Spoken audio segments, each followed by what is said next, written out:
Seru tadi. Dengan pendidikan, seperti apa melihat pendidikan di Indonesia? Ya, jadi terima kasih teman-teman. Pesan utama yang tadi saya sampaikan adalah kita harus mengubah paradigma. Anggaran untuk pendidikan itu jangan dipandang sebagai biaya, tapi dipandang sebagai investasi. Ketika dipandang sebagai biaya, maka kita berorientasi untuk bagaimana menekan biayanya. Konsekuensinya apa? Alokasi yang untuk kebutuhan pendidikan menjadi jumlahnya kecil.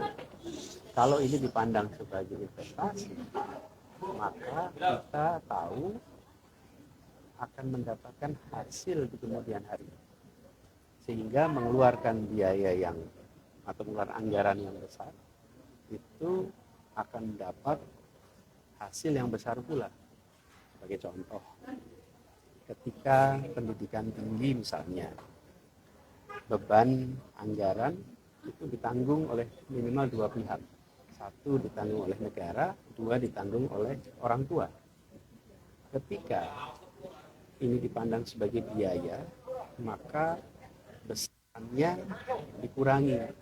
Akibatnya komponen orang tua menjadi lebih besar. Kalau komponen orang tua biayanya lebih besar, maka orang tua yang mampulah yang bisa mengirimkan anaknya kuliah.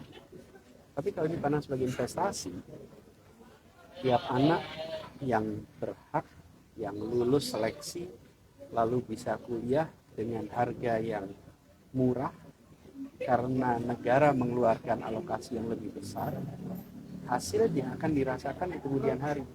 Lebih banyak lagi orang-orang Indonesia yang terdidik, yang punya kompetensi, yang punya keterampilan, yang nanti akan meningkatkan kesejahteraan. Jadi pesannya adalah pandang ini sebagai investasi, sehingga kita tidak berusaha untuk sekedar menekan pengeluaran supaya lebih rendah, tapi kita berusaha untuk mendapatkan hasil yang lebih besar. Itu pesannya. Pak Anies terkait pilkada Jakarta, Pak Anies. Nggak langsung belok. banyak ditunggu-tunggu masyarakat nih Pak Anies.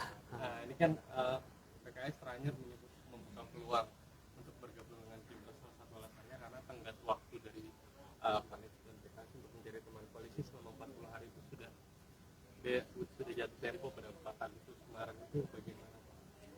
Tapi alhamdulillah kami percaya bahwa aspirasi rakyat Jakarta akan terus dijaga, karena semua partai mendapatkan kursi itu aspirasi dari rakyat, dan aspirasi rakyat Jakarta sejauh ini kalau kita perhatikan DPW partai di Jakarta sudah mengusulkan nama.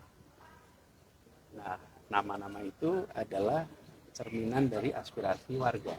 Saya percaya, dan sampai sekarang kan juga masih sama, bahwa semua akan bekerja bersama untuk nantinya bersama-sama memenangkan di Pilkada Jakarta.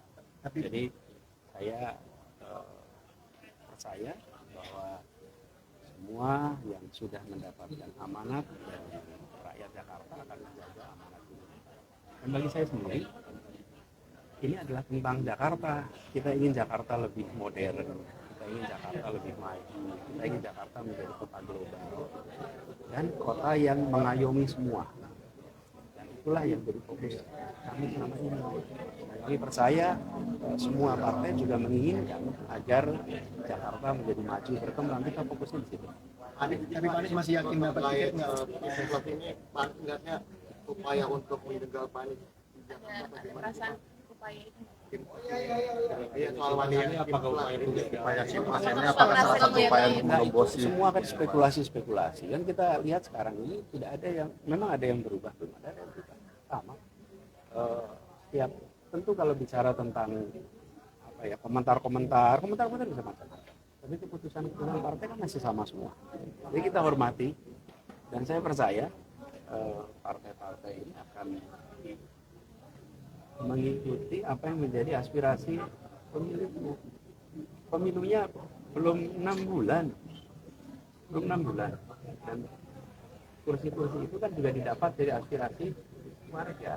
Nah, saya optimis aspirasi warga untuk Jakarta lebih modern, Jakarta lebih maju, Jakarta lebih setara itu nanti akan usung terus.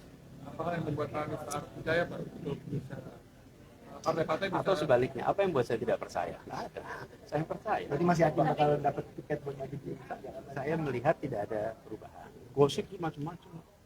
Tapi kita merujuk kepada sikap resmi dan kami yakin bahwa di Jakarta demokrasi akan terjaga, aspirasi warga juga akan muncul di pilihan-pilihan partai. Pak, tapi kemarin Gus Coy Partai yang lain nggak gimana sih Pak? Mungkin ke PKS juga ke PKB kan Semua komunikasi berjalan. Memang banyak komunikasi percakapan itu kan yang tidak diposting.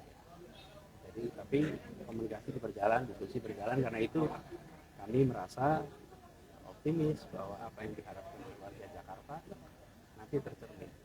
Kan pilkada namanya juga pemilihan kepala daerah, tentu mencerminkan aspirasi yang ada di daerah itu.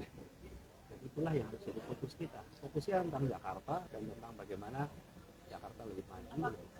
apakah masuk di bergabung di parpol Pak? Supaya dapat Nanti kita lihat. Pak, tapi kan kemarin Golkar memunculkan nama Pak RK dengan Pak Saiku nih Pak. Nah, sedangkan Pak Anies ini kan juga sudah Makanya kalau sudah sampai pada pilkada, mari kita lihat arus aspirasi warga. Karena pilkada ini arus aspirasi warga. kalau Nasdem Pak Anies ini diisukan kan tadi menarik dukungan bagaimana Pak? Pak sama kemarin Pak, Pak,